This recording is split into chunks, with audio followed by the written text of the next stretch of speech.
Yeah, some graphic systems do that. Why, I'm not sure. Eh, you can, after a while, you get used to it. Okay, so if you do something with a negative y, well, it's going to be up here and you'll never see it. So again, you just get used to it. You say, okay, I will deal with this. All right, so we need to know that. We also need to know colors. Colors are combinations of red, green, and blue. That's how, well, that's how color televisions work. That's how color computer graphics monitors work. And you can sort of see that if you get out a magnifying glass and you go look at the pixels on your screen. Depending on what color you're trying to display, you will see little combinations of red, green, and blue. And our eye is an integrating device. And so, for instance, if I turn on green, blue, green, blue, green, blue, well, because the pixels are so close together, I see that as cyan, kind of a turquoise. And so really in all computer graphics languages and processing too, you specify a color by giving 3 numbers, combination of red, green, and blue. The numbers go from 0 to 255. Okay, so 0 means none of that color component. 255 means as much as you can get. So for instance, red would be 25500. As much red as I can get, no green, no blue. Orange is this, because you want all red, but no green, but not all green either. Okay, and I once figured out what combination beaver orange is, but I can't remember now. And so in this world of what's called additive color, this is what we've got. You know, if you draw this sort of Venn diagram of combinations of red, green, and blue, blue plus green gives you cyan, red plus blue gives you magenta, and red plus green surprisingly gives you yellow. And people look at that and go, oh yeah, right, sure thing. Magenta looks reddish blue, cyan looks greenish blue, yellow does not look reddish green. It's an interesting phenomenon, has something to do with our visual and brain system. It's correct. If you take out a magnifying glass and look at something yellow on your TV or computer graphics screen, you will see red, green, red, green, red, green, red, green turned on. So yes, it works. We accept it. We use it. And so depending on how you set the numbers for colors, you'll get different things. Now, what's going on? Let me go back to that original program. Background 220. That doesn't look like a 3-component color. Processing is trying to save you some typing. If you give one number, processing treats it as 220, 220, 220. Okay, 220 in red, 220 in green, 220 in blue. And if you give a equal amount of color components, that gives you white. Well, and it's not always white, depending on the number. It's somewhere between black and white. It's shades of gray. Basically, if you give equal amounts of red, green, and blue, you get mono. You get black and white television.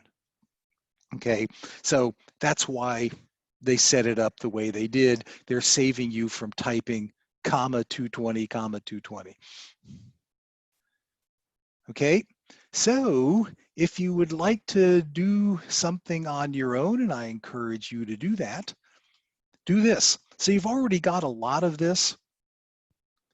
This create canvas is what creates the area to the right of the text. And 800 and, or well, I make it bigger, but those two numbers are the width and height of your graphics window in pixels. Pixel, by the way, is shorthand for picture element. It's the little colored dots on the screen. Of course, in computer science, we can never call things by the words it really is. We have to come up with a abbreviation for it, and so it's pixel. Color mode RGB, I always put in there. There's other ways of specifying colors. RGB is the one we just looked at, and it's the default. And, okay, so if you don't say anything, it's there anyway. I always put it in. I like moving the background up to the setup function. And if you're going to call background once, that's why they did it the way they did it. When they gave you the default code, they put it down in draw because, well, you're just going to keep calling it over and over and erasing the screen. But if you put it up here, then you can do interesting things, interactive things down there, which we're going to get to. Okay, a couple new functions. This one's called stroke, and it gives you a color to outline your objects in. And so down here, we're going to draw a rectangle. And so what we're saying is draw the outline of the rectangle in black. There's a no stroke function. You'll see that coming up if you don't want to do any outlining of your objects at all. Fill is what color to make the object. 255, 50, 50. And so it's going to be a pretty strong red, but not total red. Total red would be 255, 0, 0. And then rectangle, this is the XY coordinates of the corner. This is the width of the rectangle. This is the height of the rectangle. And so if you type this in, and I'm going to pause so that you get a chance to do that. And then if you run the program, there's the program. There's what you get. Certainly not the most sophisticated graphics display we're going to look at today, but it's predictable. And if you're doing this with students, you're teaching them color spaces, and you're teaching them coordinates, and you're teaching them the logic of programming. So remember, setup gets called once, draw gets called over and over. And since we're not changing anything from one redraw to the next, we're not going to be able to tell it's redrawing over and over. All right, so take a few minutes and go ahead and do this. I'm pretty sure I haven't actually done this yet, except for the notes.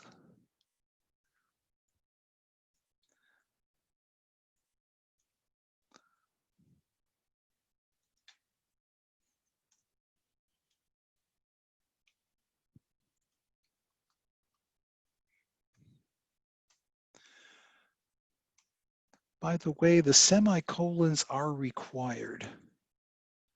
There are various computer languages where that's how you tell it. You're at the end of a statement. And C and C++ and Java do this as well.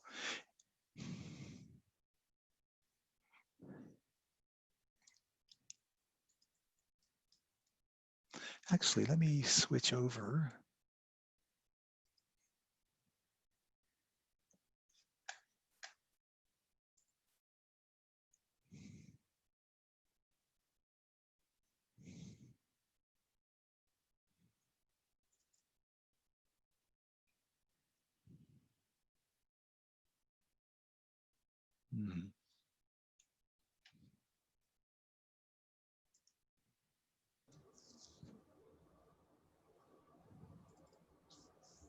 There we go.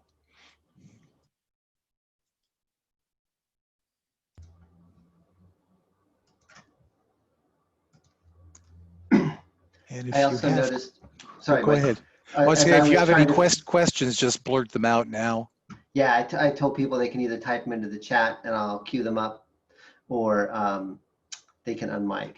So um, one thing I noticed is, as I'm trying to follow along, is sometimes I forget um, or lose track of what you just said. And I noticed there's this great help menu at the top. And if you click on that, it opens up a reference page. And I could go right and click on the rectangle command, and then it would remind me what each of the fields stand for. Oh, cool. Which is nice. So just to, like, for me, I had to figure out, okay, so the first two fields are the location, and then the next two are the width and the height. So those are kind of the things that, you're just going to have to get students to learn to do on their own, right? And you can also specify how you would like to draw your rectangle. And because you could do it as center and width and height. If you go to that list of functions that's out on the web page, it'll show you that as well. You just have to put processing in a certain mode.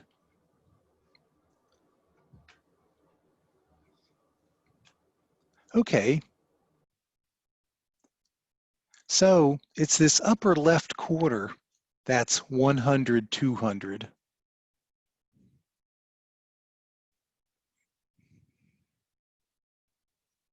And at this point, of course, you can go changing things, like let's make the background 200, 200, 0. Run. Okay, it's kind of a dingy yellow. Let's change the color of the rectangle to pure blue, because I like blue on yellow. Click. I guess for this one, it would be appropriate to make the outline color white.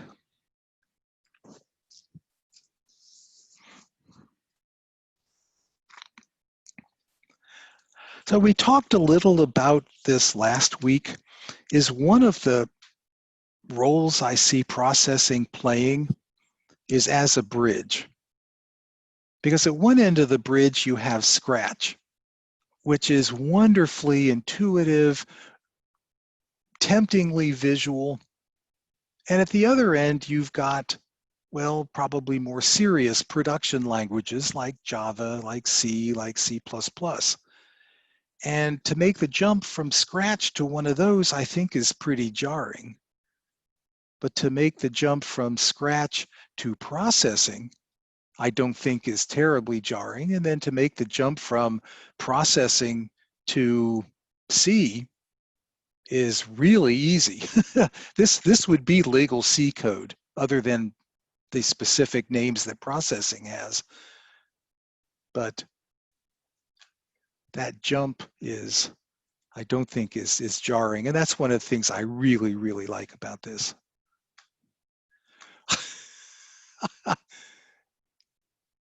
So Brett says, when I started learning Fortran, my school was using paper tape. And you got excited over a disk drive. We're all going to That was have to me, get. actually. Oh, that Yeah. was you? Oh, Yeah. okay. Well, we're going to all have to get together and go out for a beer sometime and bring our paper tape and our punch cards with us.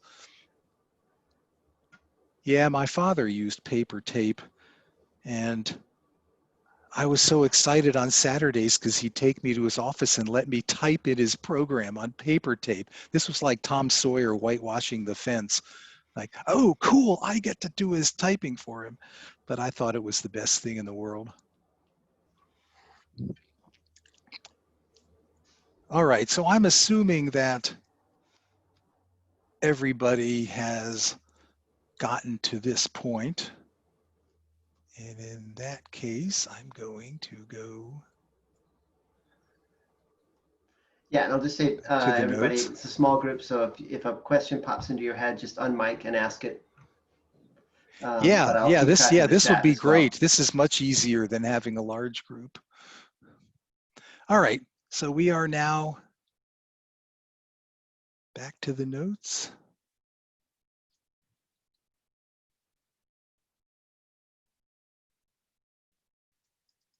Yeah, okay. You should all be seeing the notes again. Okay, so yes, we've done that. We've succeeded. We've learned colors, X, Y positioning, different things. And this is off that table that is in the that is in the notes. And you can see here, there is a processing function called, yeah, I've got the little pin, but every so often the pin thinks I want to advance the slide. Okay, there's a function called rect mode, and these are the things you could pass into rect mode. And this says, how do I want to specify the rectangle? And by default, it's set up in corner mode, but it could be set up in center mode. Okay, and then if it's set up in center mode, then the 4 arguments are center X, center Y, width, height. So again, there's a lot of flexibility in here. You certainly don't have to use it. All right, let's talk about variables. Variables work exactly the same way that they do in Scratch. So in Scratch, you could set up a symbol that represented a certain value. And then you could use the symbol and you could do arithmetic on the symbol and so on. Now, in processing that you download, it wants you to specify the type. And there are typically 2 types we use all the time, and this is true in Java and C. One is integer and one is float. Integer means it's a whole number. Float means it's allowed to have decimal digits. Because of the way JavaScript works, the version that you're using, if you're running the web version, it doesn't have these. Okay, so if you were to type this in, and it would complain bitterly about the int in front. Okay, fine. You just say x equals 100. That actually makes it even easier. But now you can use the symbols in place of the numbers. And again, it's exactly the same way you would do it if you were in Scratch. And you can capture relationships. And again, for the web version of processing, forget that. But if you've not seen them before, these are how you do add, subtract, multiply, divide. And so I could set up a relationship right here that says y equals 2 times x. And this is great. And you do this all the time in this kind of programming because everything is relationships. Like if I always want the corner of the rectangle to be twice as far down as it is across, then I set up this relationship. And then every time I change the value of x, I get twice that for the value of y. Okay. And just like in algebra, you can group expressions with parentheses. And so this really looks algebraic. And in fact, okay, so when Randy, we'll make Randy look like the old one. When Randy talks about using Fortran, the word Fortran, the name of the language, comes from the phrase formula translation. And that's because it was designed to look like algebra. So yes, there you go. Right. Now, if you want to do a lot of things, well, you could do it like this. Okay, I could have 3 rect calls in a row. That gets old in a hurry. And so programming languages have some way of doing looping. And in processing and C and Java, it's a for loop. Okay, and There's three expressions in here, and again, forget the int. There's expression 1, expression 2, and expression 3, and they're separated by these semicolons. And so this is what that really looks like, okay? Expression 1, expression 2, expression 3. Expression 1 is start out by doing this. And so here we're setting a variable called x to 0, okay? That's what we're doing at the start. Expression 2 is keep doing this for loop over and over and over again as long as this is true. Okay, so here, as long as x is less than 400, keep going. And then this third expression is how to change this in between passes through the loop. So we're going to do x equals 0. We're going to draw a rectangle. We're going to say x equals x plus 10. So the second time through, x equals 10. We're going to draw another rectangle. We're going to then make x equals 20, draw another rectangle, and we're going to do it up until x becomes 400 or more. Okay? Now in Fortran, this was a do loop, but in these languages, it's a for loop. But it is so handy because, well, you can do stuff like that. And we'll make it even better. We'll make it so that you don't have to do exactly the same size red rectangles inside the for loop, but let's do it this way for now. So let's pause.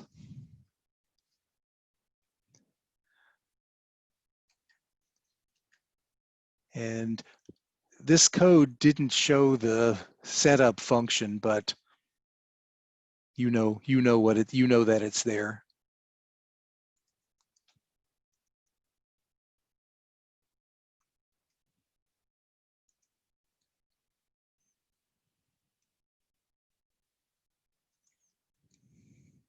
Mike, I have a basic question about the program itself. Yeah. So is it is processing a lot like Scratch, in that you make an account, you save your work on the cloud, and then you can share your programs with your instructor? When you go, that's a good question. When you go up to the file menu, there's a save, and it basically saves it to your disk. So there's not an automatic cloud interface. And so what you would do, it writes it out as, I think, a .pde file, processing design environment, and then you would say email that or upload that somewhere to the cloud and share it with your instructor. So no, there's not this automatic cloud interface. So would your instructor then download your PDE file and then open it in processing? Yes. Okay, thank you.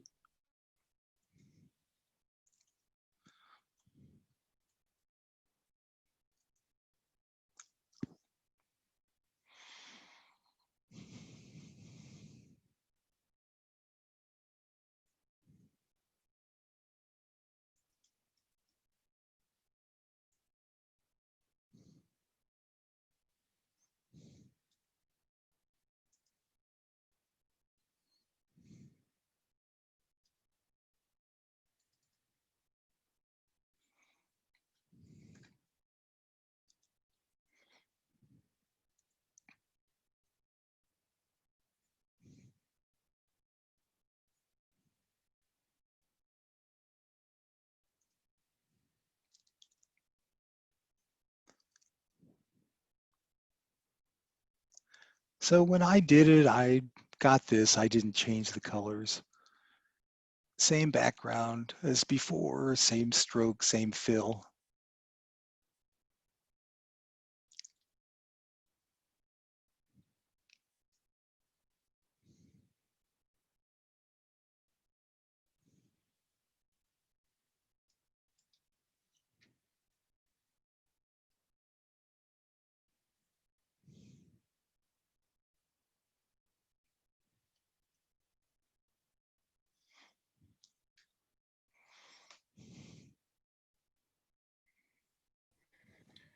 Hey, Mike, Yeah.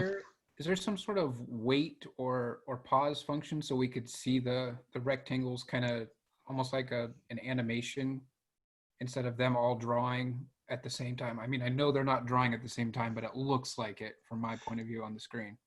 Well, they are because it doesn't show you the whole screen until after the draw function is done. Oh, Um, okay. so that's, yes, so that's why it looks that way. There is a, oh shoot, there is a function that will wait a certain number of, oh wait, Okay, I'll look on your resource page. well, I can, there is a, the way I've done that before is I've waited for a keyboard hit that is oh, right after the call to rect. You can put something in that says wait for a keyboard hit. And so then I like, if I've done that to like debug the program, but then you hit the keyboard and the next thing draws, you hit the keyboard, the next thing draws. So that is a way to see it step by step. okay. Yeah, I've tried putting pauses in there, like a certain number of seconds, but that doesn't work because until you get to this last line, line 15 here, that's the moment it lets you see the whole screen. So putting a pause in there doesn't let you see what you've done to that point. It just slows it down. Okay. Well, sounds like a fun challenge. I'll give it a try. Try to figure it Well, out. and we'll get to the keyboard stuff pretty soon because of course the thing you want to do most is interact with this. So Mike, I'm thinking like maybe what, see, I forgot who asked that question, but um, like it seems to me that you could do animation with this if you had like a wait state, right? Is that Well, maybe what the person was getting at? And I'm assuming there's another way to do animation yes. as part of as part of the program. So maybe that gets at the question of I forgot who asked it. But. Well, the way you do animation is you pick up this background function, copy, and you paste it into the draw function so that every time draw is called, remember, draw is called constantly over and over and over. Right. So now every time draw gets called, it erases the screen first. And so this sort of puts it on a par with Scratch. So I'm just gonna, sorry to interrupt you, but I was teaching middle school last year, and we used the code.org platform, which had a version of JavaScript, and that was how you animated. Yeah, you Okay, redrew the background. So this looks very much like what they were doing to make animations with code.org, and it's JavaScript, so that makes sense. yes, yes, they've clearly done some things to imitate the JavaScript, but as long as we're there, um,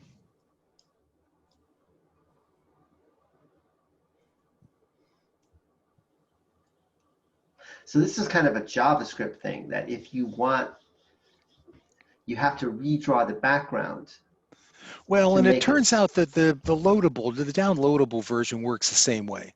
Mhm. This is a processing philosophy, and actually it's a computer graphics philosophy.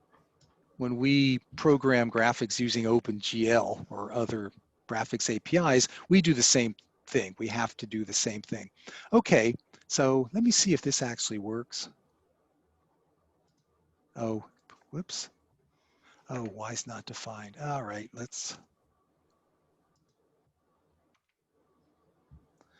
I better slow this down too. There we go. There's animation.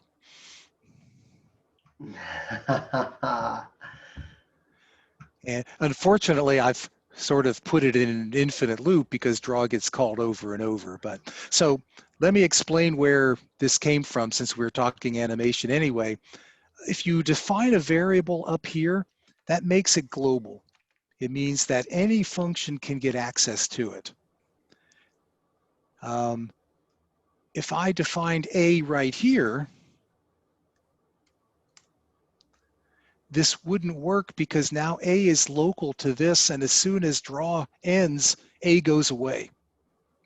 And so there's no record of what A was or what A is supposed to be next time. So for things that you want to persist, whose values you want to persist between calls to draw, you just define them up here ahead of all the other functions. Okay, so A is 0.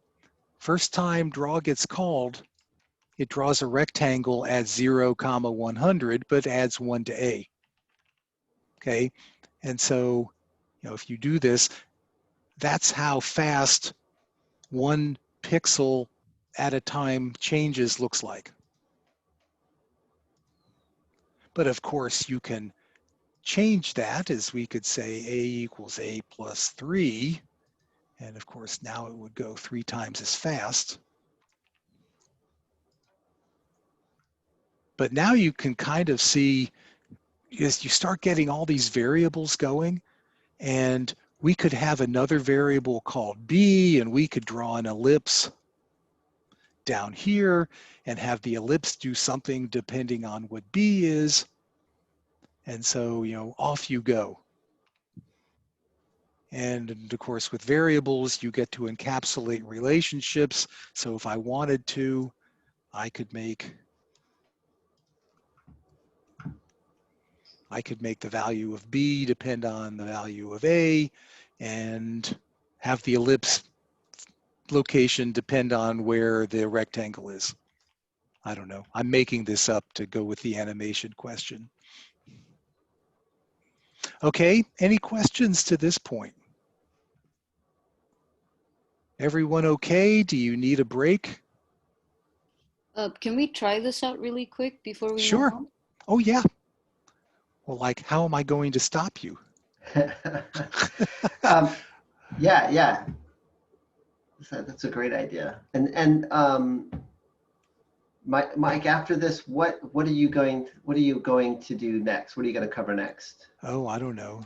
Whatever's in the notes. Okay. Let's see. Well, okay. So there's a function called map that we really, really need to look at because it'll make the for loops a lot more fun. Cool. So maybe just give And everybody a couple minutes.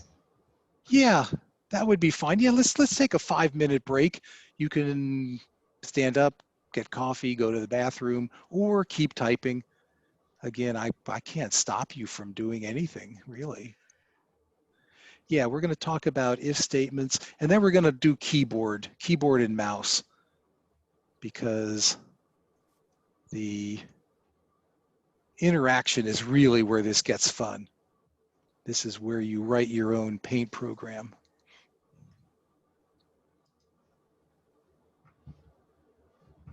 All right, I'm gonna take you up on that. I'm gonna take a bio break. I'll be back in just a couple minutes. Okay.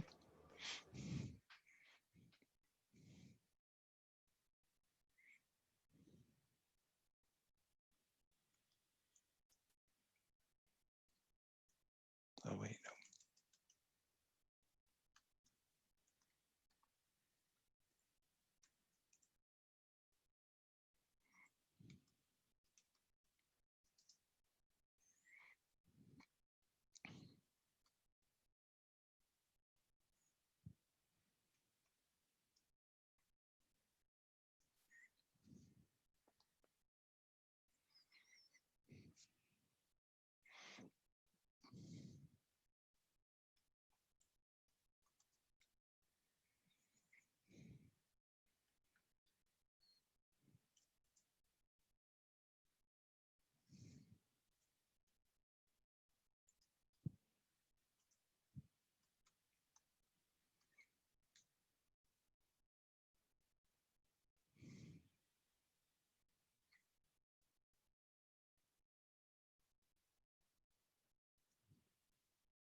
All right, I'm back. I am Cool. back. Ooh, what did I miss? Oh, too That bad. looks Too cool. late. Yeah, and if y'all watch the tape. No, I was just playing around. I was just teasing. Because that's where we're headed. The thing I was Oh, this is nice. my own little dirt simple paint program. Oh, I should make this bigger. But to do that, oops, to do that, we need to, here we go. We need to talk about reading the keyboard and the mouse. So yeah, we can change the color. Yeah, we can change the size. And we can erase the screen. But we're coming to that. So Randy, you're the timekeeper. Should we wait a little bit or continue on? It's been, I think, a little bit more than 5 minutes, so I would say let's go. Okay. Like I said, people can watch the tape if they get behind. They can also, everybody, just if you feel lost, type into the chat if you're shy, and if you're not shy, just unmic and ask a quick question. Yeah. And you've got my email address. Feel free to send email anytime afterwards. So just me playing around. So we had done this, a equals a plus 3, and that animated the rectangle. And then I'd set up another variable that would just depends on a, and I used a different fill color, and then I drew an ellipse whose y position depends on b. If you want to put comments in, that it's 2 slashes. Okay, and oftentimes we put comments in the code to explain why we did something. This is a pretty stupid comment because that should be obvious. But you can also put 2 slashes in just to get rid of one line of code or to get it ignored. And so now if I do this, everything goes right off the screen. But here and we'll come to if statements in a moment, but basically that's why things like this are there, is you're testing for a certain condition. And so if A is greater than 400, set it back to 0. And so now it just sort of returns to the beginning. Okay, so let's go back to the notes.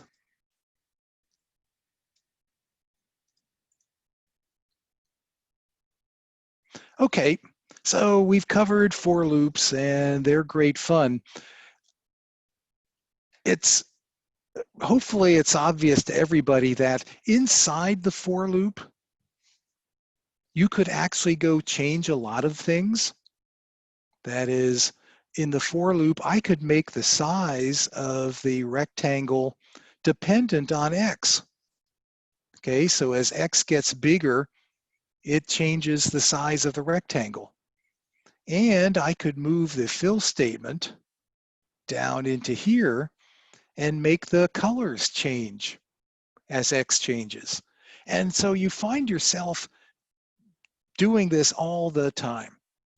Okay, and because you find yourself doing this all the time, processing has this great function called map. And map is strictly an interpolation function. Okay, and so here is the input variable, and it was x in the for loop. This is what x goes between. And by the way, width is a built-in variable in processing.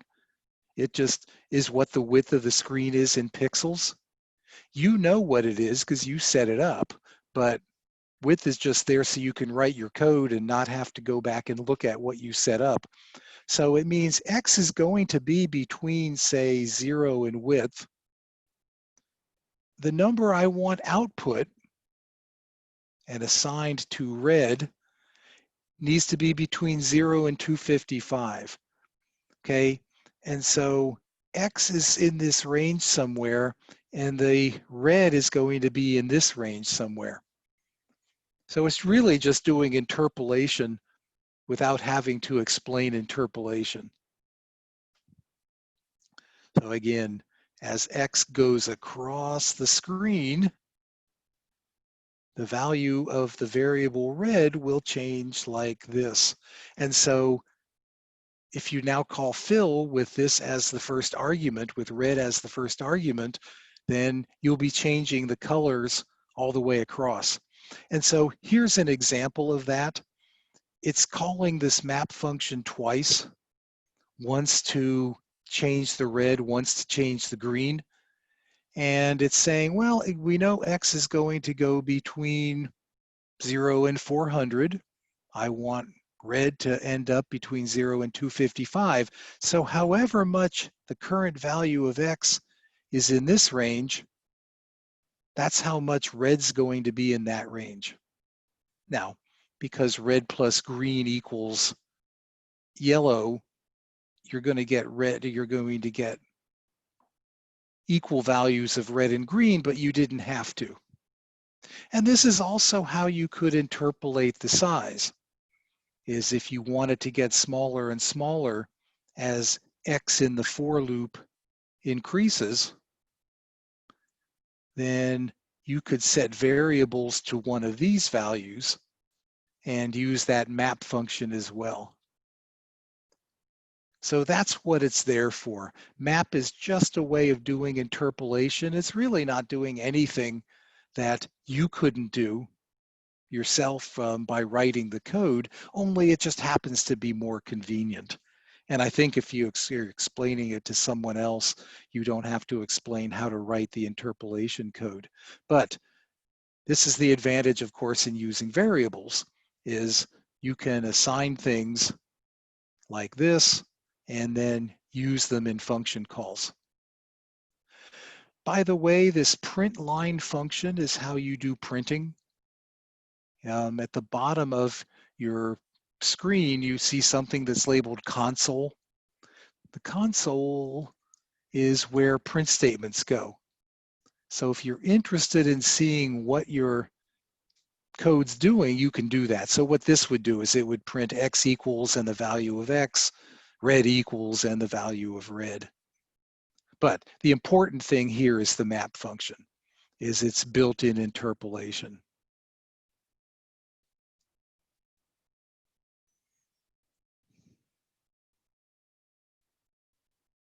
Yeah. And the order doesn't have to be forward. Okay, here we're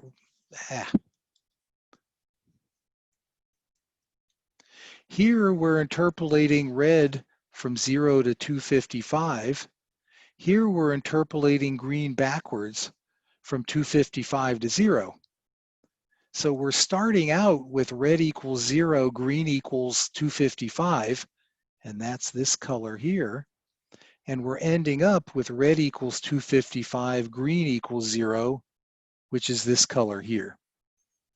And again, as you know, interpolation doesn't always have to be increasing. It can be decreasing as well. So it's one of my favorite functions in processing, because it seems like you always want to be interpolating sizes, colors, and other things. Okay, so any questions on the map function?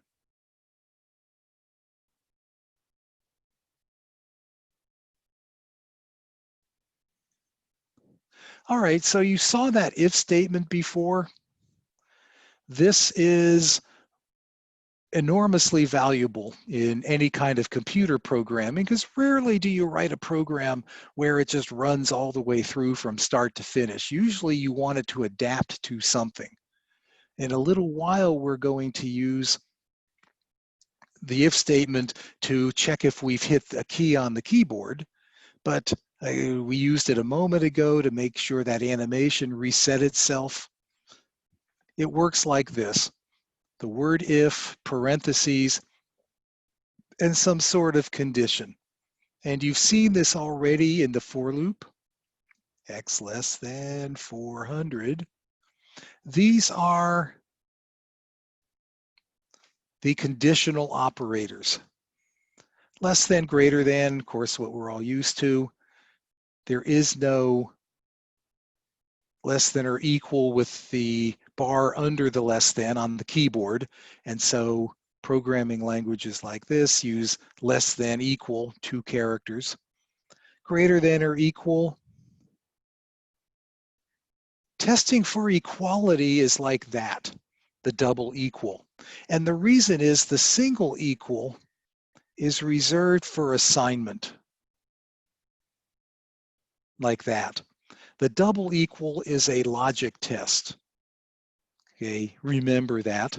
And then not equal, for some reason, somebody decided years ago that the exclamation point should be pronounced not.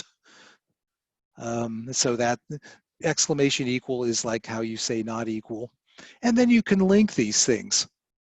Okay, this is and, this is or. And so if I want to say if x is greater than 400 and y is less than 200, do something.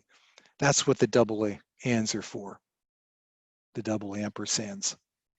Okay, so in this case, for this if statement to take effect, this would have to be true and this would have to be true. Now, when we did this a moment ago,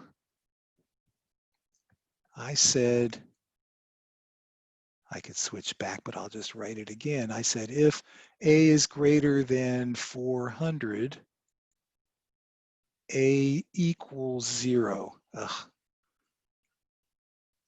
Okay, and over here, it looks like you need these curly braces.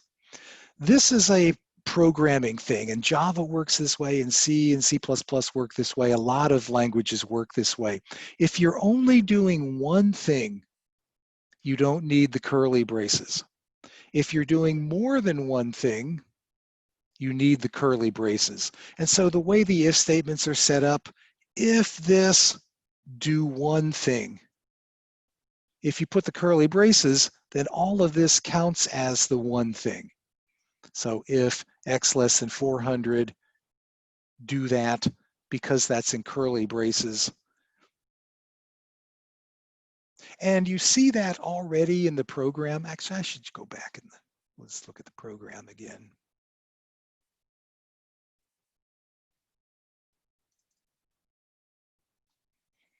You see that already here because you see the curly braces at the start of the function. So function set up curly brace, curly brace. The curly braces delimit the start and end of things.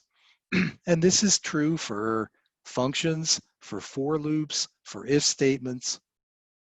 Okay, so anytime you need to delimit beginning and end of something, it's the curly braces.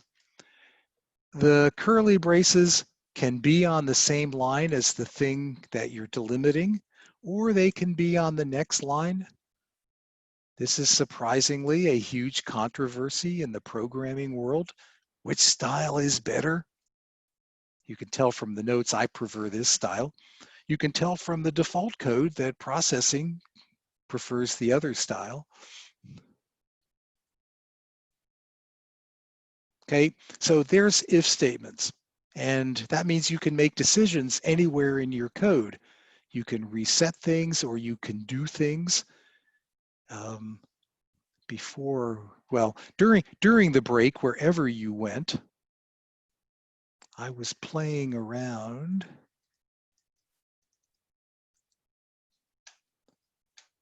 with a little paint program. And so, yeah, we can just draw shapes. But if I want to erase the screen, how do I do that? Well, if the key that I've hit is an E key, call the fill function or call the background function. There we go. So again, and we'll come to that, but basically if statements are used all over when you want to change what's going on in the program. All right. Yeah, so you can stick If statements in the middle of for statements, it just doesn't matter.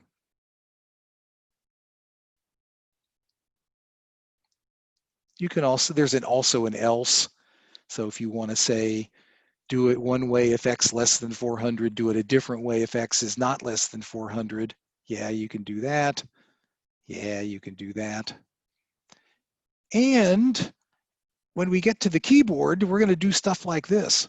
If the key that I've hit is the R key, this is how you say R key, is you put it in single quotes. Remember, here's the double equals, meaning we're checking for equality. Then do this. Else, if the key was a G, do this. Else, if the key was a B, do this. This becomes old in a hurry, cascading those if statements. And so programming languages like processing and Java and C have something called a switch, where we say, depending on the value of key, if it's an R, do this. If it's a G, do this. If it's a B, do this, and so on. So the language itself has anticipated that you're going to be making a whole bunch of decisions as you're writing this program, and it's given you good constructs for doing that. All right, let's talk a little bit about input devices. There's a built-in variable called mouse is pressed. And it does exactly what you think it does. It's true if you've hit one of the mouse buttons, okay? And you can build it right into an if statement. And because it's a built-in variable to processing, you don't have to do anything to get it. It's just there. Just use it. And so we're saying in the draw function, remember the draw function gets called over and over and over again. We're saying if mouse is pressed, draw a rectangle. There's also these other two very cool built-in variables called mouse X, mouse Y, and it tells you where the mouse is, okay, in pixels. And so if the mouse button, if any mouse button is pressed, draw a rectangle at wherever the mouse is right now. Okay, and because draw gets called over and over and over again, these rectangles are going to be on top of each other. And this is how you do the paint kind of thing. I was using triangles instead of rectangles. But there we go. So down here at the bottom of the screen, if mouse is pressed, draw a triangle, and it's using the mouse coordinates to draw the triangle. Basically, this triangle function is built into processing. You give it 3 xy's, okay? And so I was doing a little trigonometry here to get an equilateral triangle, okay? But draw is still being called. Draw is being called over and over and over again, but it's not doing anything because the mouse button's not pressed. As soon as I press the mouse button, zoom, there we go. And while we're here, we might as well look at this.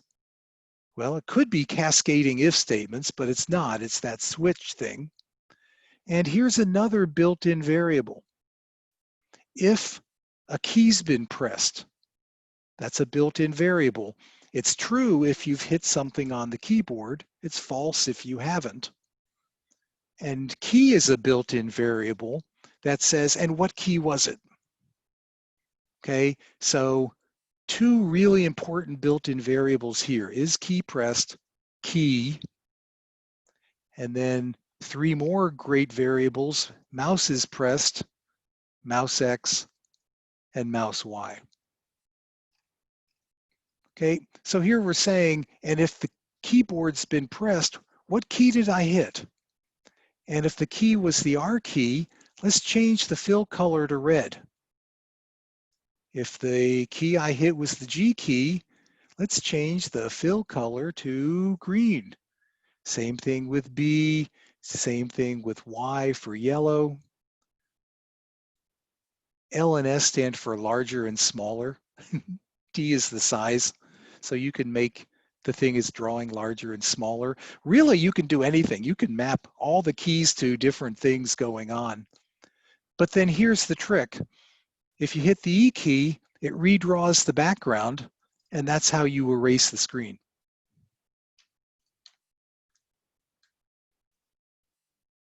So back here, E key, I'll hit the Y key for yellow, the L key to make this larger, the S key to make this smaller,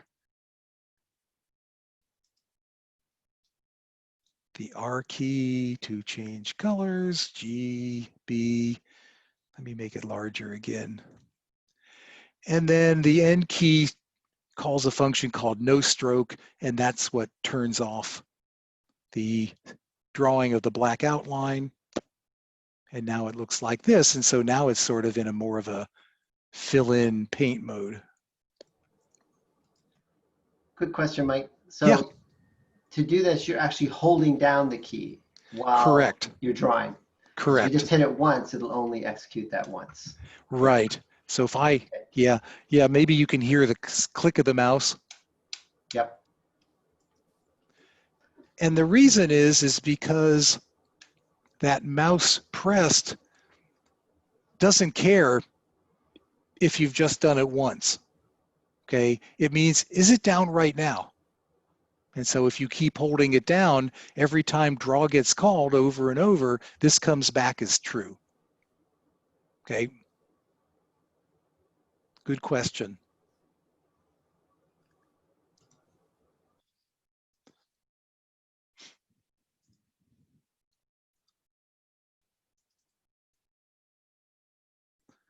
All right, so if we come back to here, we've probably just leaped ahead. Yeah, okay, reacting to the mouse and keyboard. Well, we sort of don't need to do this because we just did. But, okay, so mouse is pressed, mouse X, mouse Y. By the way, these variables are case sensitive, meaning this has to be a capital X, this has to be a capital Y. Okay, programming languages these days are all case sensitive. They didn't start out that way, but they are now. So if you see something as lowercase, it had better be lowercase. And if you see something as uppercase, it had better be uppercase. My students do this all the time as they go, oh, I'm just going to type it in all as lowercase, and then it doesn't work. Okay, so again, you can play all kinds of fun games with this. Yeah, there's doing it as circles. You can also read the special keys on your keyboard. If the key's been pressed, you ask it, is it one of the coded keys? And if it is, then you use a built-in variable called key code. And so this is how you get at the up and down arrows, the escape key, the backspace key, enter. All right, so that's Hang on there. reacting. I want to back up just there. Oh, So go I ahead. follow you. Why do you need this coded variable? Remember when we were looking for the letter keys and I said if key is equal to quote R quote, there is no quote for the left arrow key. And so if you wanted to do something with the left arrow key, which is if you were writing a game this way, you probably did want to use the left arrow key, this is how you get at it. They've had to do something exceptional to get Okay. at keys that don't have a nice representation like that. All right. So any key that's normally like a letter or a number, you can just put that in quotes and it knows. But in A this letter, case, a number, and a punctuation too. But these ones here, these are special cases where you have to call them by their key code. Correct. Because Gotcha. yeah, there is no left arrow on the in the ASCII character set. Ah, okay. Yeah, good point. ASCII characters, rear their head. All right, good. Good to know. Thanks. Any other questions?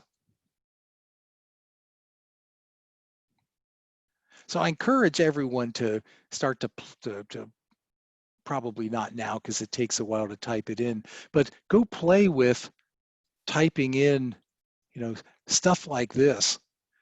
Because what you find is, oh, I need a letter to do this, and I need a letter to do that, and oh, I need a letter to change from a triangle to an ellipse. Yeah, okay. You just start making your own little paint program.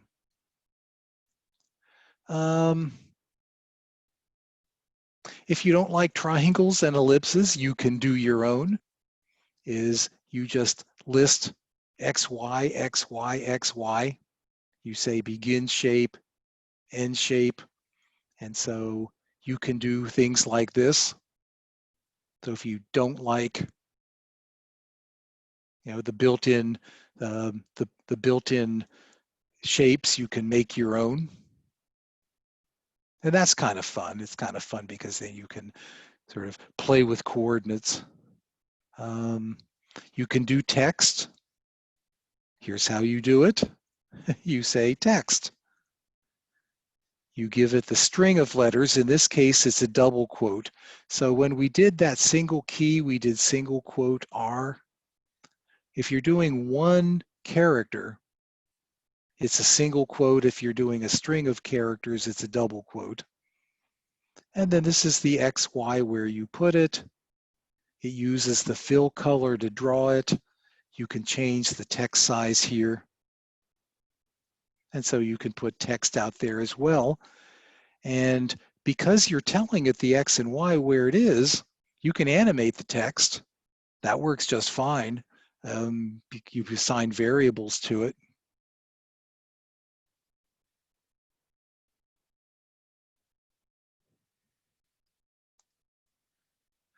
You can move things.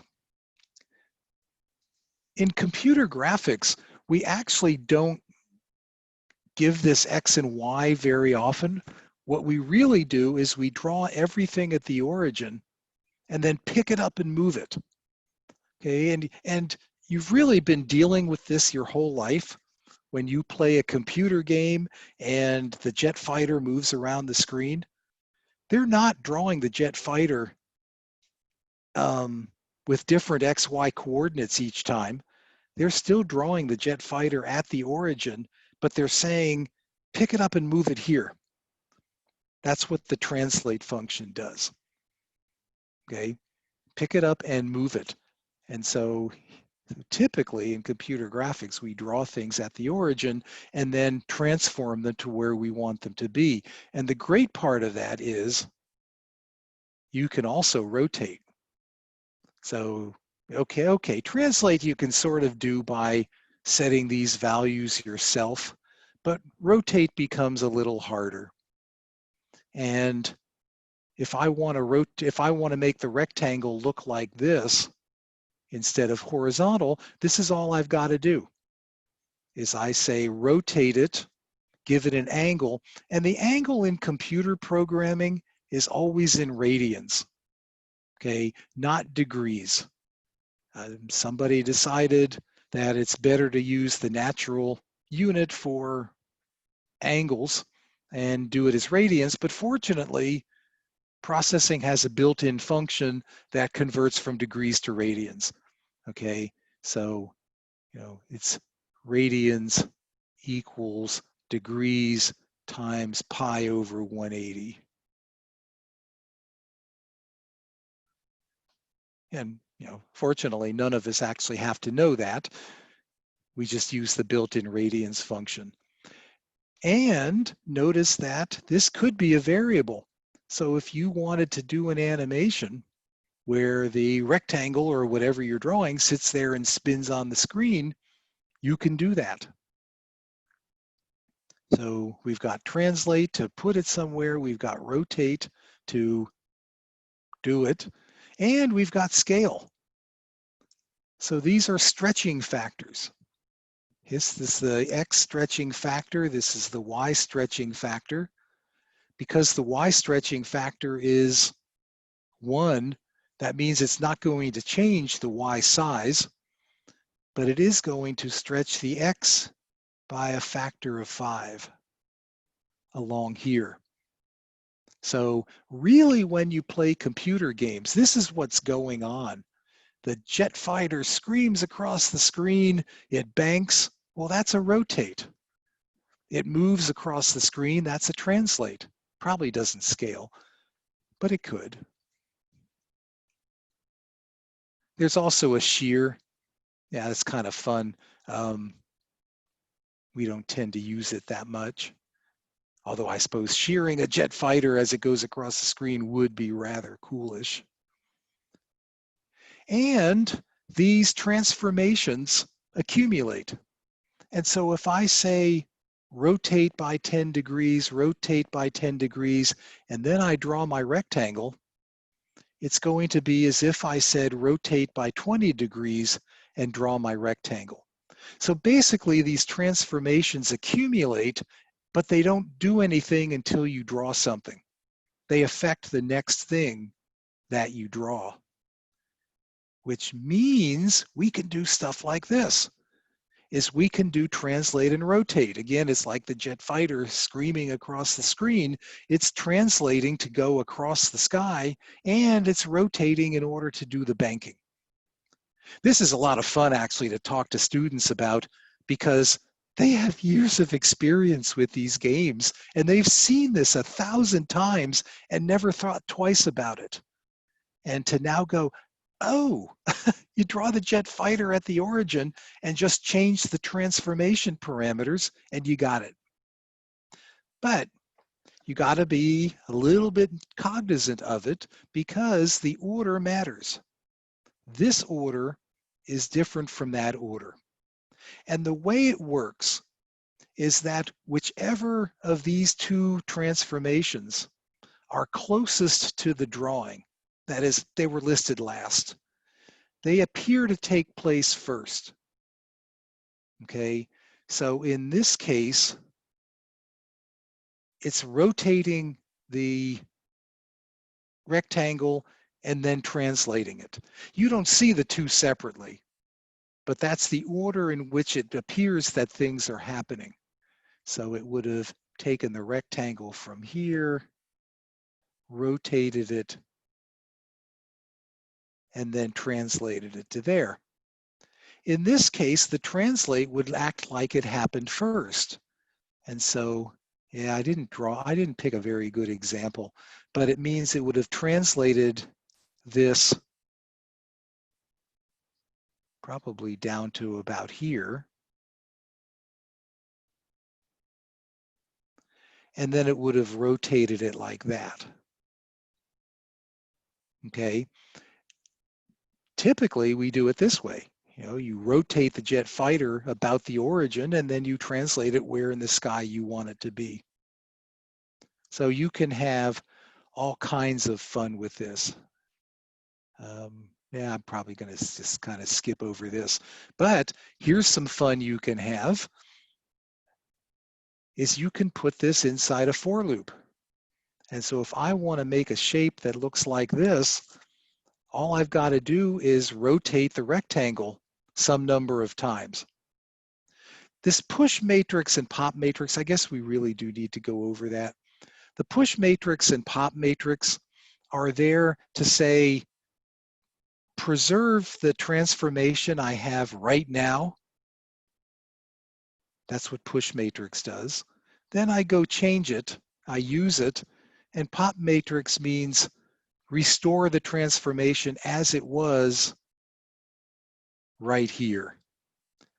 I'm so sorry it's called push matrix and pop matrix.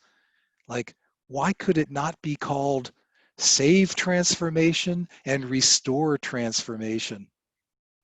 They're the name is exposing the implementation. Transformations are actually implemented in matrices. We don't need to know that. Nobody needs to know that. But unfortunately, the name of the functions they chose exposes that.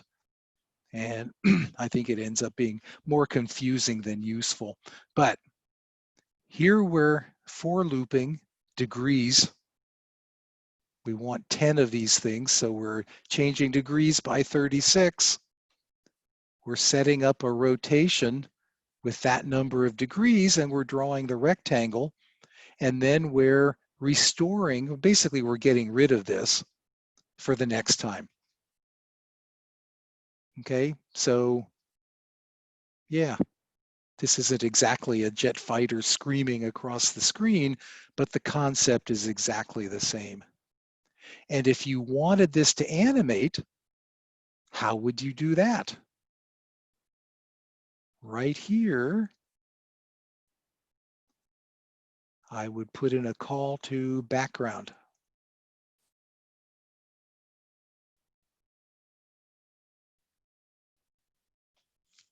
Oops, meaning that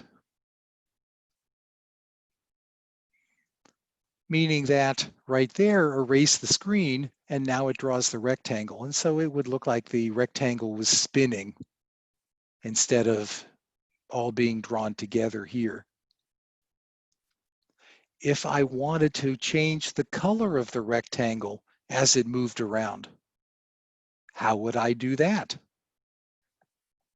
Right in here, same place actually, I would call that map function, and I would use degrees to interpolate a red or a green or a blue, or maybe all three in separate map calls.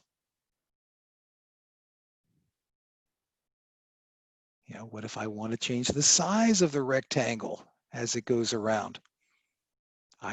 Same sort of thing. I have variables and I use the map function to change those variables based on degrees.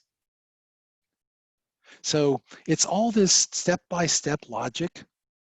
You know, Randy uses the term computational thinking, which is an important term in computer science. And that's really what that means, is it means problem solving based on the logic.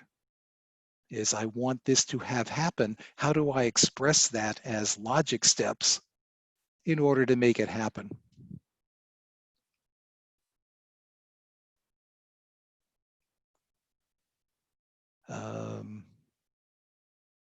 Oh, yeah, I was playing with this and I hated the fact that it was rotating about the corner, but if you just lower the rectangle down a little bit, now it's rotating about the center.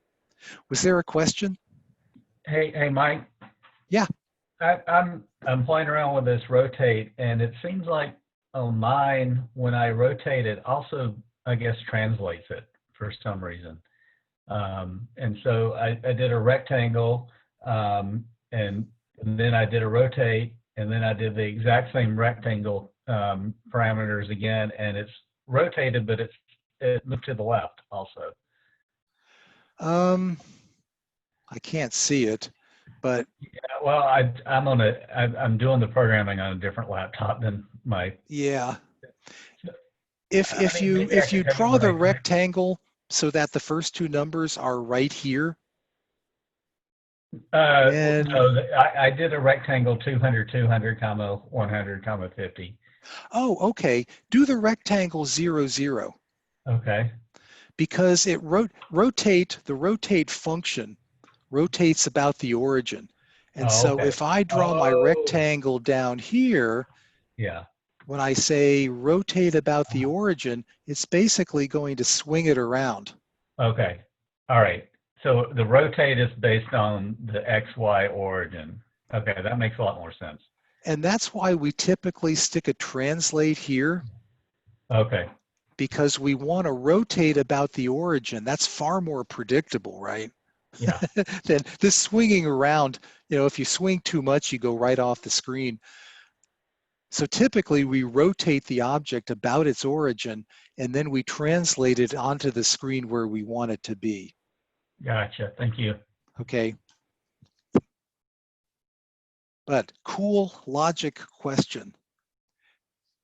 And what I've found, at least with college students, is once they grasp this, they have a great time with it because, again, they have thousands of experiences watching these things happen in games. And so they start to try and imitate motions they've seen in a game. Things rotating, things translating, things scaling as they go. And so we talked a little bit about this last week. This is what I refer to as Trojan horse education. Oh, look, there's a horse outside the gate. Let's bring it in. And now you're overrun with soldiers. Well, oh, look, there's visual outside the gate. Let's bring it in. And now you're overrun with programming logic. So you don't know exactly how you acquired that programming logic knowledge. It just seemed to happen without them really realizing that we were teaching them how to program. This is how you get liberal arts students from nothing to data processing in a 10-week quarter. All right, I think we're getting close to the end. Let me see if there's, oh yeah, okay. Again, that map function is wonderful because I can put a for loop in degrees and I can go change the color by interpolating based on degrees. I can also change the size of things by using the map function based on the degrees. And so I can create shapes like this, where as it goes, it changes colors and it changes size. And by doing it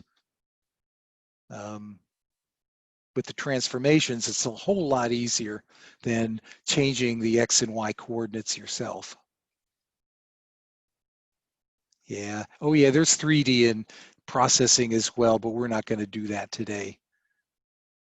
Oh, I ought to throw in, you can do stuff with images as well. This is Zelda the dog, who I'm kind of surprised hasn't come running in here. Okay. This is a tired Zelda the dog. She was walking around with a tennis ball and then fell asleep and the ball rolled out of her mouth. That is one tired dog. But you can bring in images in any of these three popular formats, and there's a built-in function called image. So here you bring it in, you say load image, and you give it the file name or maybe the whole path. And then when you want to draw it, you say image. And there it is, but you can give it a smaller number of pixels and processing will change it. You can give it the wrong aspect ratio and processing will change it. You can apply, oh, look at this, translate to the image. You can apply, rotate to the image.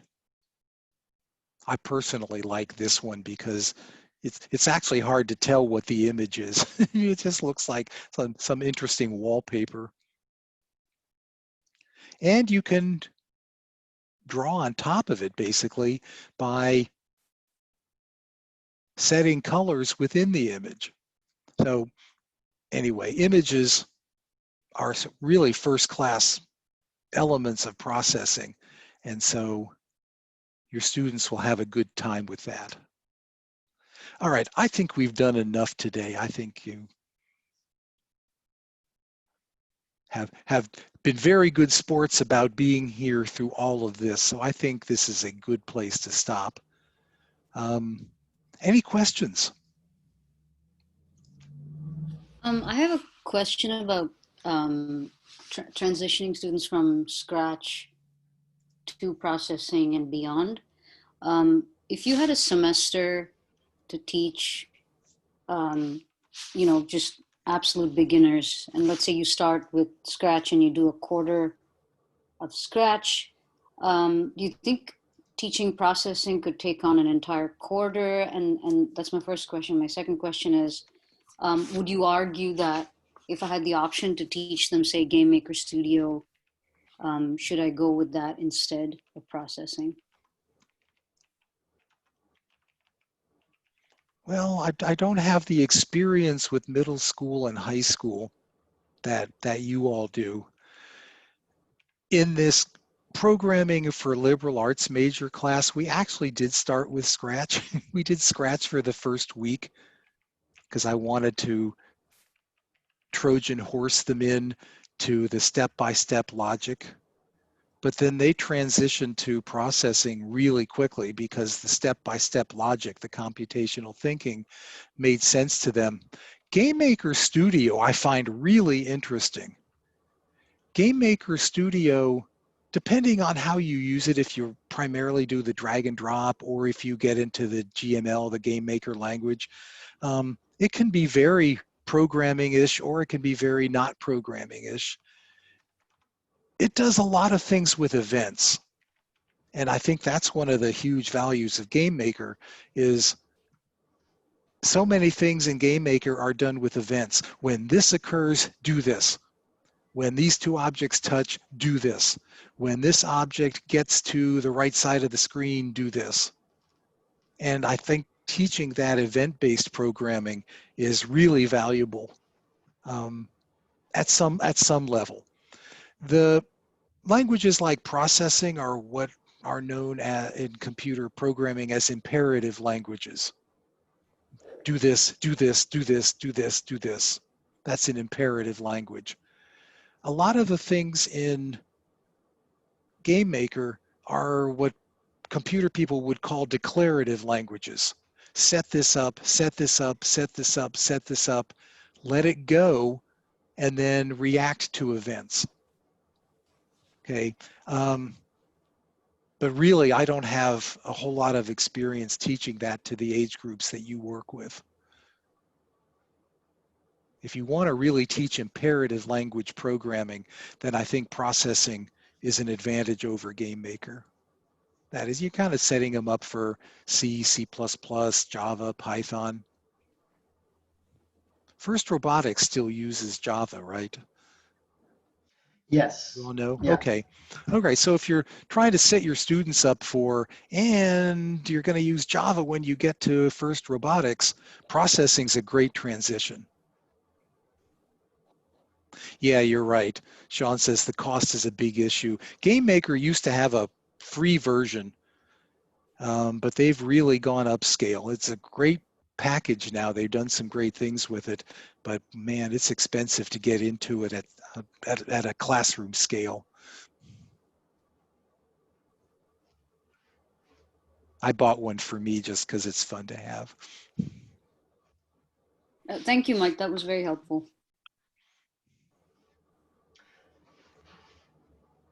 Feel free to unmic if you have any other questions. We'll get started here with Kathy or and comments, Keith or comments, because I would love to hear about some of your experiences teaching computers with your age group. Well, Terrell Smith here from Sherwood High School. My entry-level language, or I get the kind of the bait and switch program is Game Maker. If I can make a run without having to buy the, the full lab package, and I've tried to work some magic, and I have the kids get an account, and this and that and the other, and it's getting harder to do as they've kind of tightened down their pricing mechanisms, etc.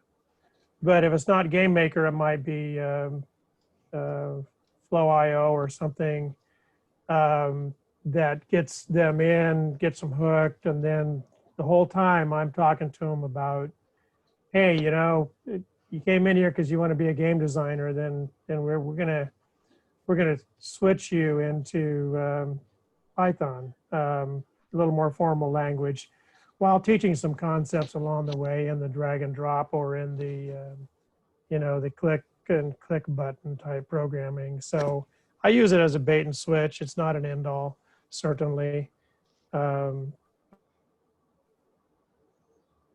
What kind of deals have you been able to work out on getting Game Maker? Oh, geez, your internet, we're not hearing you. His internet obviously went down, so hopefully he'll join us soon. So I can answer what I've been getting. I bought my licenses for 2 years, so I'm stuck with some of those accounts. So I want to use them. Uh, and I mean, it's not a bad tool. And like you said, for event-driven programming, it's a pretty good tool. It comes to about $30 per student. So this is when we were loaded that I got it. And now I don't think I can sustain that, but Did yeah. you have any trouble convincing the school to give you $30 per student? It wasn't the school, so it was Measure 98 funds Oh, at one oh. point, and I was smart enough to get a 2-year license. But I don't, so I got 30 licenses, but what if I get 2 sections? In that case, I probably can't use them. I don't know. Well, I think So you can use those licenses per machine, so you could that's true. so you would be okay with a 30 packet, 30 license package, kids coming and going. Yeah, Perkins money would be another answer to this. But yeah, to walk into your administrator's office and say, hey, I need $900,000, probably not, but if you use an angle of Perkins and play that game, or uh, Measure 98 is not a thing now. It's rolled into the SSA, but there is money for CTE out of the SSA. And so if you have a program of study, then there would be funding for it. And I don't know if this would be helpful, but if you try and write a grant to a foundation, um, I'm happy to work on those kinds of things with anybody. I don't want anything out of it, but I had success with one of the schools here in Corvallis. The teacher wanted a 3D printer. So we wrote this grant proposal together saying, and by the way, we've got all these notes already made up. And he got it. Who was that you worked with? It's Joseph Williams over at Adams Elementary. Oh yeah. I've heard he's doing some really cool things over there. Yeah, teaching we've been doing computer Tinkercad and science. SketchUp together for years. Mhm. But he now has a 3D printer, so we do Tinkercad with his students, and then they go 3D print everything. But it was a joint OSU Adams Elementary proposal, which maybe Another helped, maybe didn't. But if there's something I can do to help any of you, I think what you're doing is great, and I really admire it. Well, thank you, Mike. And that angle is you look in your community and see who would be interested in helping you out and putting their name on something. So look in your community and do what Mike did, and partner with someone who may be able to help you do that. Another angle is say, okay, I'd like to do what GameMaker does, but I don't have the money. So what can I do that's similar, that's free? And then I drop back into Alice. Oh, And then we use Alice to roll into a little more programming. There's a book, Alice to Java. There's a better, somewhat of a culture out there in the United States with Alice that moves right into coding languages. So you can do that and it's free. So one way to meet your objective is to say, all right, I don't have $1,000. What can I do? I still want to hook my kids on 3D kind of storytelling and design. All right, go to Alice, go to some other things that are free. Do the same, meet your same objectives, and you can reach out to me on that, and Randy and OCSTA resources, we can help you with that. Just a quick question. I didn't realize that you used Alice like that. Have you met Eric? Has he been involved in any of our stuff at all? Do you know the director who runs it? Yeah, I can speak to that. He just had a kid this summer or earlier in the year, and he was really busy. They moved to Portland last year, him and his wife. Yeah. They came out to 1 or 2 events with Scratch stuff I was doing. And he got back to me finally early in the summer about doing one of these workshops, but we had already put what we had in place. But he's definitely open to doing more workshops, and he's a super nice guy. Yeah. Appreciate that, Sean. We'll reach out to him because I think, in my opinion, GameMaker's on the way out. Alice is on the way in, just because of pricing and support, and where Alice leads, and Scratch too. But in my opinion, Scratch is that lower level, Alice next, and then on to Python or job after that. So that's a sequence, a pathway that I have in my system. Now my name's Terrell Smith, and Kathy, with reasonable respect, calls me T.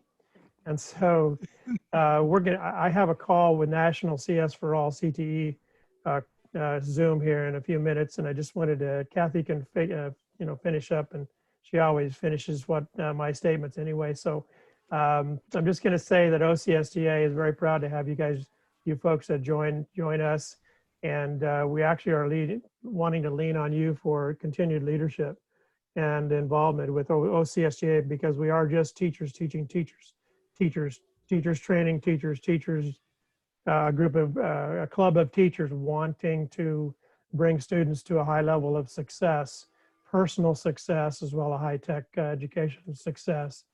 That's all we do. And our membership is loose, and it's just a group of teachers. We want you to remain with us and join us, and maybe even move into a level of leadership to help us do this.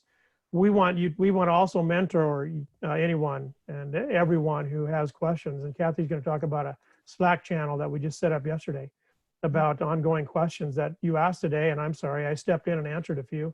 I don't want to step on anybody's toes, but there are people who have answers out there who've been there. And we're going to use the Slack channel to try to get that information to you. I want to just leave you with one thing, that equity is something sometimes we see as a burden. And I did early on years ago, when our district says our main lens, we're going to look at everything through equity, through an equity lens. I use that quote unquote comment. And I wasn't sure about it at that point in time. And the more I look at it, the more I'm a believer, because and the statement I want to make is equity should not be a burden, but it should be an opportunity. Those lower socioeconomic students or students of color, those disrepresented students, go from 0 to 100 in what we can offer with high-tech education, whereas my high flyers might go from 60 to 100. They'd probably do that anyway. Our efforts with high-tech education is going to be better spent if we have that equity lens, and we recruit non-represented students and students who would have more to gain from what we have to offer. So that's something OCSCA also wants to do, is to look through that lens, to make that a high priority, try to get out there and increase our programs from 25% of CS programs in high schools to 50 in the near future. And we have a fall conference coming up. Kathy's going to talk more about the Slack channel and other things. And anyway, I'll just close with this. The one thing over my 40 years of high-tech teaching, and 42 years, I'm moving into the business with my 42nd year coming up. That's, of course, you all know that's the secret to the universe from the Hitchhiker's Guide to the Galaxy. So I don't know what that means to me in my career. That may be the end. You might not see me after June next year ever. Now that I've found the secret of the universe, who knows where I'll go. But what this means is that I'm still in the business. I still like doing this, and the support that I've received from OCSDA for 30 years for curriculum, for pedagogy, for these kind of things, these birds of a feather, these sharing out with peers, doing the same thing that I'm doing because I'm alone in my district, has kept me going. And I know you're here for that. I'm preaching to the choir on that, but hang in there, keep going, join that Slack channel, email me, and I'm going to sign off and jump on my other call. And it's great to see you all. Take care. Bye-bye. Sounds great. Thank you. So I'll close now as soon as T gets off. Thank you, T. Yes, and you are welcome. Bottom right. And oh, it's that red button? That's the one. One. So thank you all for your patience to let us take the last 10 minutes. I want to tell Brent and Jacob and Raji and Sean Patrick and Randy already know this, but Mike Bailey is the nicest, most genuine person you will ever meet in your career. And when he says, I will, do you have your admin listening? You need to have your department chair listen to me, what I have to say about you, Mike. But because when he says, I will work on a grant with you and I'm not looking for anything, I just want to help you get this stuff in your classroom so that, right, we can train up these kids. So when I get them, right, we're good to roll. He really means that.